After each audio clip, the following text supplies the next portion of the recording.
আসসালামু আলাইকুম, welcome to my channel. আজকে আমি ঘুরতে যাচ্ছি আমাদের বান্ধবীদের বাসায়। তো আমি কোনো দিন রস জাল দিয়ে গুড় বানানো দেখিনি। তো সোহানি আমাকে দাওয়াত দিছিল রস কিভাবে তৈরি করতে হয় না করতে হয় সেগুলো দেখার জন্য। তো ফার্স্টে একটা বড় পাত্রেতে সংরক্ষণ করে রাখা অনেকগুলো রস ঢেলে দিল। নিচ থেকে আগুন জ্বালিয়ে তাপ দেওয়া হবে। অন্যদিকে আমি একটু নাস্তা করতে গেছিলাম। সোহানি আমাকে রস দিয়ে মুড়ি খাওয়ানো শেখাচ্ছিল। খেতে অনেক মজাই ছিল। এসে দেখছি রসগুলো অনেকখানি জাল হয়ে গিয়েছে, ফুটতে শুরু করেছে, লাল বর্ণ ধারণ করেছে। দেন একটা কাঠ দিয়ে ওর উপরে অনেকখানি ঘষতে হয়, ঘষতে ঘষতে একটা সাদা বর্ণ উৎপন্ন হয়ে যায়।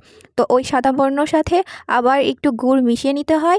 তারপর আবার ওই যে সাদা সাদা যে ফুফলাগুলো উঠেছে নিয়ে ঘষতে হয়। ঘষতে ঘষতে একটা সাদা বর্ণ উৎপন্ন হয়ে যায়। তো এই সাদা বর্ণ উৎপন্ন করার পদ্ধতিকে আমাদের এখানে মনে হয় বিষ মারা বলে। তো এরকম বিষ মারার ফলে গুড়টা লাল বর্ণ থাকে, একটু লাল থেকে একটু সাদা টাইপের বর্ণ উৎপন্ন হয়ে যায়। তো এখানে আমার বান্ধবীর ছোট বোন আরিকা, সে একটু একটু করে গুড় নিয়ে খাচ্ছিল।